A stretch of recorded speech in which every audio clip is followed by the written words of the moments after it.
I all I've been doing with fashion lately is just going to events. I get invited to shows and magazine parties. So literally any fashion event that happened in the city. So I go as Luna. So I go as like a personality or a fashion icon, if you want to say that, because I it's just really about the looks for me most of the time. But I also want to start making my own looks and you know, merging that with my drag and yeah, Okay. So you want to be an entrepreneur and have your yeah, own fashion line. yeah, in Now, the long run.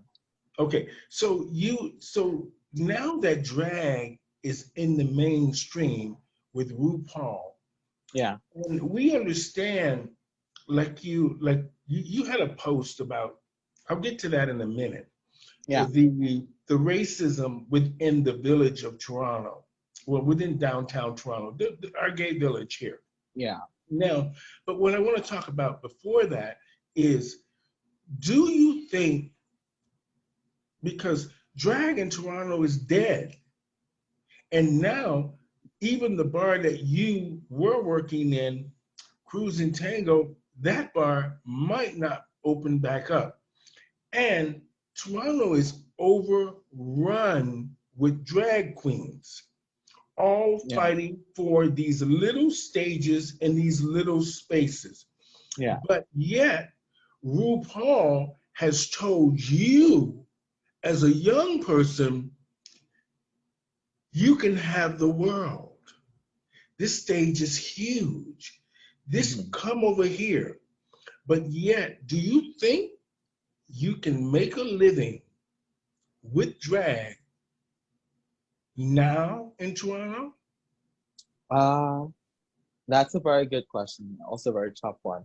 It honestly just comes down to the status of who you are as a queen and what opportunities you're able to get. Like if you are someone that's doing for a long time and you're popular, you probably could make a living off of drag. Now with the world right now, coronavirus, we're all not doing anything.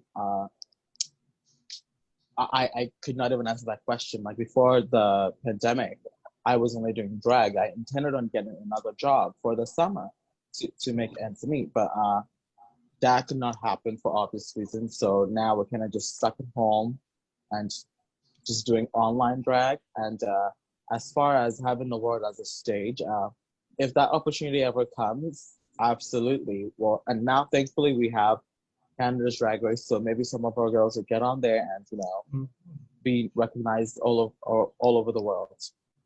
Now, we hope that happens, but I've been Yes. in this community 31 years, Yeah. and I've seen it come and go. Mm.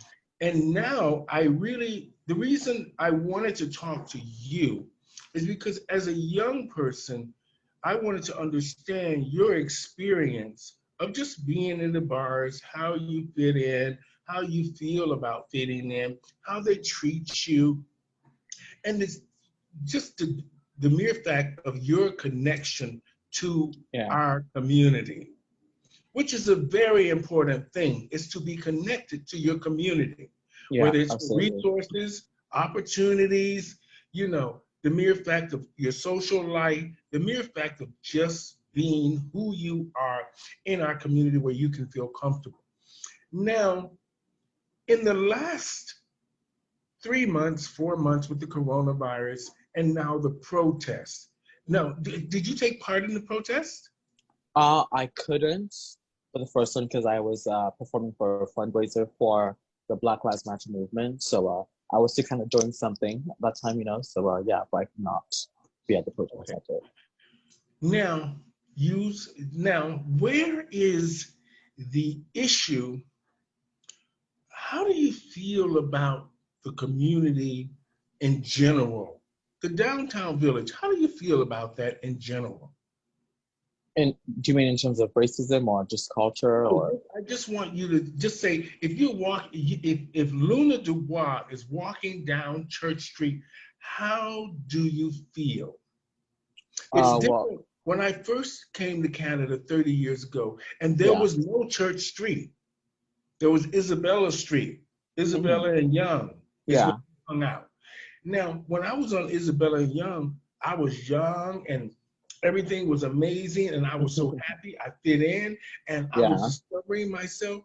Now, you, Luna Dubois, is walking down Church Street.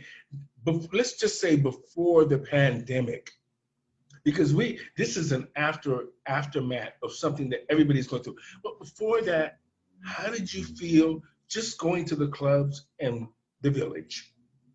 Uh, I felt like safe in the community. I felt like I could walk anywhere, go anywhere, no matter how I look or how I'm dressed. Like it felt like a safe community. And I feel like Toronto as a whole is very accepting in terms of culture and sexuality and gender. But at the end of the day, there are still some clause here and there that need to be adjusted and fixed. But overall, it's a pretty great city. Okay, now that you say that, Yeah, this is where I want to go to your post.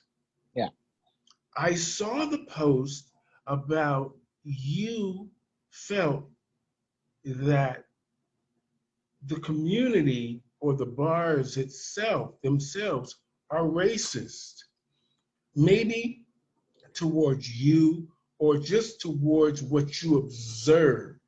Now, yeah. can you explain that to me? So to be more specific, it was just about the drink and O'Grady's, and mainly not even the staff, just the owner. When like I said, if you saw my post, I said when I started drag, I started at the drink, and when I started performing there a lot for the open stages, I started getting gigs, and I started noticing that this man Can you was. talk into the microphone? Oh Keep yes, talking to okay, the mic. yeah. So when I started performing at this bar, I started noticing that this man wanted me to perform there a lot. Was I was asking him to bring friends, would give me opportunities for shows and stuff, and I'd do all of that. I'll bring a crowd, and it would always come down to either not getting paid early or being told, "Oh, you didn't bring enough people, you didn't pack the bar." And if you ask me, quite frankly, that's not my job as a queen. I will promote the show as much as I can, but if I bring people, I bring people. If your bar's not packed, that's not my fault. And that's one Mhm. of the things that I started going further and further on. I started noticing was trying to always control what I did, control what gigs I get, try to micromanage me, and I just started to see this superiority complex. I didn't like that, and I made sure that was known, and he was never happy with that. He always wanted to have control and be in control of everything. And I'm not built like that. I would never let no like you're not my mom, you're not my dad. You can't have control over my life and whatever I'm doing with my life. So I didn't let that happen, and I started noticing it was started like it was a bit more hostile to me. I was pulling him to the corner and said, "Oh, you have an attitude. Oh, you need to smile all the time. You need to do this all the time." It was just like always on my neck. And when someone's always on your neck like that, you get frustrated. And then Mhm. there was another instance where I don't know if you know the show The Drink Twinks. There's Mhm. about I know the three or show. four of them. Yeah. So Mhm. amazing show, lovely, love all of them. They're all my friends actually too. And at the beginning of the show, I was there as a guest for them, and so was my good sister Virgo, who I actually live with. But we were there working, and after the show was done, he sat us down and he made me and Virgo sit on one side with the black girls and made the white girls sit on the other side. And we were like, why the segregation? Why do you need to separate us? And he was like, I need you guys to start a drink twinks. I want you to find another black girl so that it should be the white drink twinks and the black drink twinks. I was just like, and that is just so wrong on so many levels. Mhm. It's not okay. You don't need to pin us against each other because our skin tone, our skin color. So